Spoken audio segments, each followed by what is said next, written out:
Chapter 10 of Wonder, titled The Performance Space. Charlotte basically didn't stop talking as we headed down to the second floor. She was describing the play that they had put on last year, which was Oliver. She played Oliver even though she's a girl. As she said this, she pushed open the double doors to a huge auditorium. At the other end of the room was a stage. Charlotte started skipping towards the stage. Julian ran after her and then turned halfway down the aisle. "Come on," he said loudly, waiting for me to follow him, which I did. There were like hundreds of people in the audience that night, said Charlotte. It took me a second to realize she was still talking about Oliver.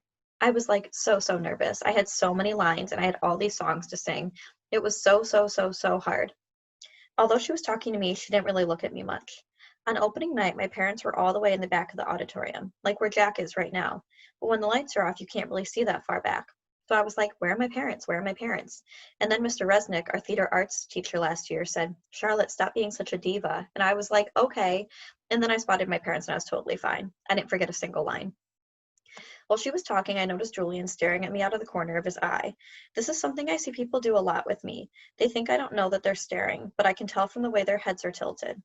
I turned around to see where Jack had gone to. He had stayed in the back of the auditorium like he was bored. "We put on a play every year," said Charlotte. "I don't think he's going to want to be in the school play, Charlotte," said Julian sarcastically. "You can be in the play without actually being in the play," Charlotte answered, looking at me. "You can do the lighting, you can paint the backdrops." "Oh yeah, whoopee," said Julian, twirling his finger in the air. "But you don't have to take theater arts elective if you don't want to," said Charlotte, shrugging. "There's dance or chorus or band, there's leadership." "Only dorks take leadership," Julian interrupted. "Julian, you're being so obnoxious," said Charlotte, which made Julian laugh. "I'm taking the science elective," I said. "Cool," said Charlotte. Julian looked right at me.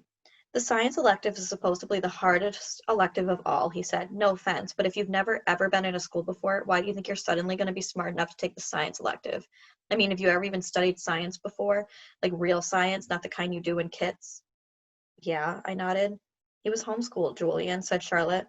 "So teachers came to his house?" asked Julian, looking puzzled. "No, his mother taught him," answered Charlotte.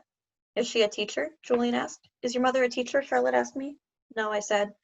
"So she's not a real teacher," said Julian, as if that proved his point. "That's what I mean. How can someone who's not a real teacher actually teach science?" "I'm sure you'll do fine," said Charlotte, looking at me.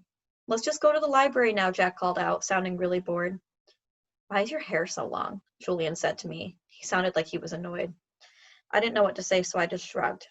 "Can I ask you a question?" he said. I shrugged again. Didn't he just ask me a question? "What's the deal with your face? I mean, were you in a fire or something?" "Julian, that's so rude," said Charlotte. "I'm not being rude," said Julian. "I'm just asking a question. Mr. Tushman said if we have questions, we could ask him if we wanted to." "Not rude questions like that," said Charlotte. "Besides, he was born like that. That's what Mr. Tushman said. You just weren't listening." "I was listening," said Julian. "I just thought that maybe he was in a fire too." "Geez, Julian," said Jack, "just shut up."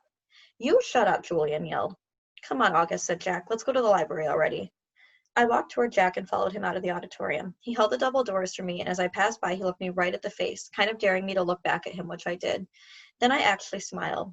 I don't know, sometimes when I have feelings like I'm almost crying, it can turn into an almost laughing feeling. And that must have been what I was feeling, that I was having then, because I smiled and then almost felt like I was going to giggle. The thing is, because of the way my face is, people who don't know me very well don't always get that I'm smiling. My mouth doesn't go up in the corners the way other people's mouths do. It's just straight across my face. But somehow Jack Will got that I smiled at him, and he smiled back. "Julian's a jerk," he whispered before Julian and Charlotte reached us. "But dude, you're gonna have to talk," he said this seriously, like he was trying to help me. I nodded as Julian and Charlotte caught up to us. We were all quiet for a second, and then all of us kind of just nodding, look at the floor, and then I looked at Julian and said, "The words supposedly, by the way," I said. What are you talking about?" "You said supposably before," I said. "I did not." "Yeah, you did," Charlotte nodded. "You said that science is supposably really hard. I heard you." "I absolutely did not," he insisted. "Whatever," said Jack. "Let's just go." "Yeah, let's go," agreed Charlotte, following Jack down the stairs to the next floor. I actually started to follow her, but Julian cut right in front of me, which made me stumble backwards. "Oops, sorry about that," said Julian, but I could tell by the way he looked at me that he wasn't really sorry at all.